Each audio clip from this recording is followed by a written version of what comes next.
energy, energy, energy. That was the messaging throughout this week. In order for this team to bounce back, guys like Saquon Barkley, guys like Landon Dickerson, they say they want to see more energy from the guys on the sideline. They want to see more want-to, more focus.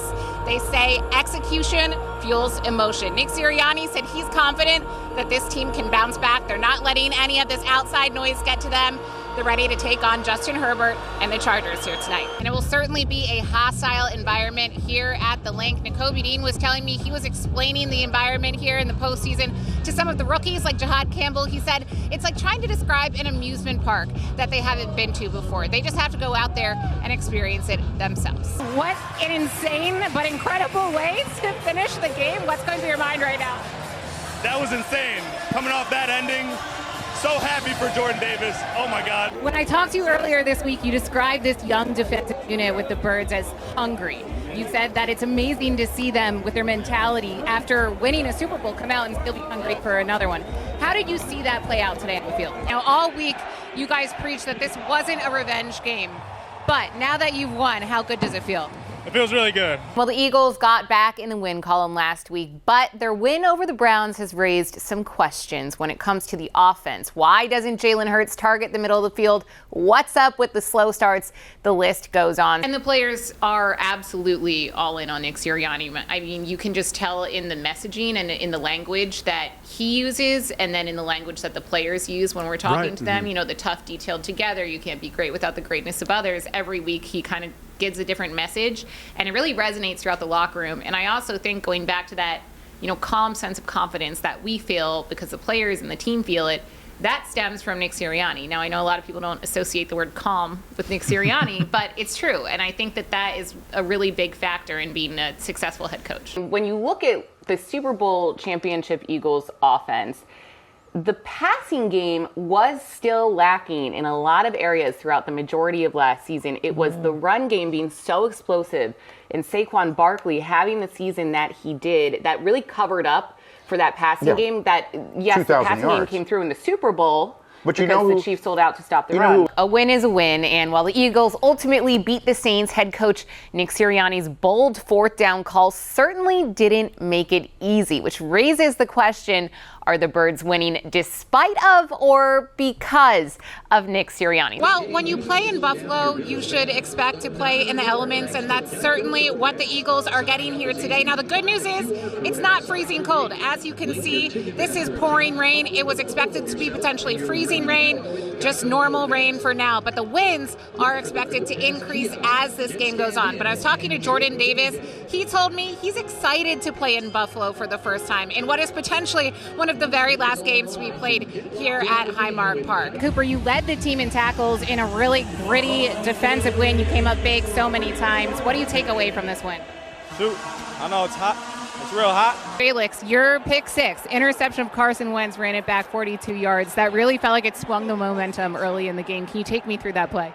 I saw the ball, so I caught it. That's pretty much it. I dropped one last week. And that is exactly where that gap in the Link is. Jake Elliott was telling me it certainly affects his kicking. He much prefers to kick down here on this end where it's more enclosed. The wind isn't as much of a factor, but expect it to play a role in the Eagles' struggling offense in today's game. It's, the Giants are better than we've seen them recently. Like, they're playing good football, and then the Eagles blow them out, and it's just the Giants. So I think we have to give credit where credit is due. I think the Eagles are going to win. I don't think it's going to be as big of a blowout as it was when they hosted the Vikings last season. Oh, I remember that. Yeah, I think it's going to be a high-scoring game on both sides here. I'm going 34-28 Eagles. You predicted the final score was going to be 34-28. I did.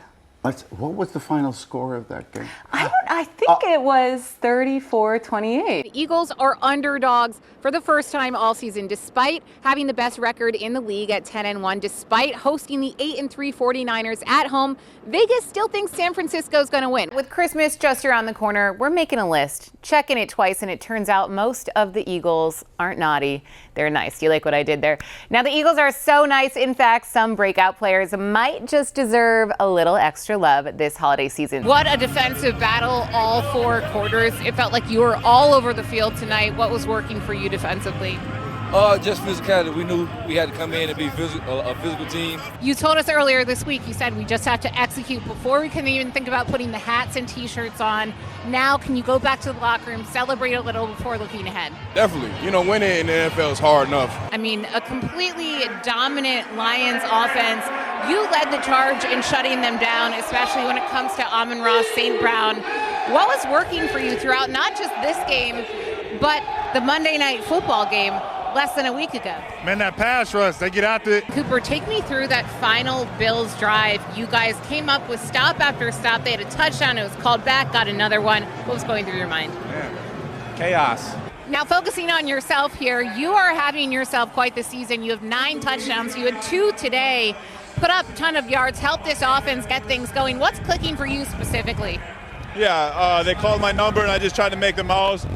Dropped one in the first quarter, which I wish I had that one back. Could have 3, but... I mean, Jalen Hurts, we learned, had flu-like symptoms. That's right. He has not had a fantastic game yet. He has made, lots of errors. He threw 2 interceptions last night. Yeah. And, I mean, you look back to last season, he didn't throw a pick until week 13 of last season. So we haven't seen that explosive Eagles offense that we saw throughout last season. I think he's going to sign with us, guys. And rumors say he's leaning towards Dallas, and then no, he came to the Eagles. He probably saw the Eagles defense on Sunday, was like, I can get a lot of playing time there. I can help immediately. I don't think they'll go outside the organization for this. I think they'll probably keep it internal and hire a coach who worked on the offense just to keep some form of consistency. For Jalen Hurts especially. Remember, he said he yearned for consistency in his Jalen Hurts way. Look, do I wish that A.J. Brown kept it in-house on Sunday? Yeah. Yes. I mean, you could tell even just walking off the field, like the camera showed it, like he was clearly not very happy after that game. He didn't have a good game, and that's an understatement. And I think he handled it well yesterday. I mean, too. He said all the right things. I'm sure he talked to PR, but I do believe that he was genuine in his regret. He knows that he should have kept it in-house because AJ has done a phenomenal job up until that post in handling his lack of efficiency and lack of use in the offense. Like, he's one of the best wide receivers in the league. He should be used more. It was fun. I enjoyed it. It was fun. That's one way to describe it. All right, well, thank you, Cooper. Go get dry. Guys, back to you.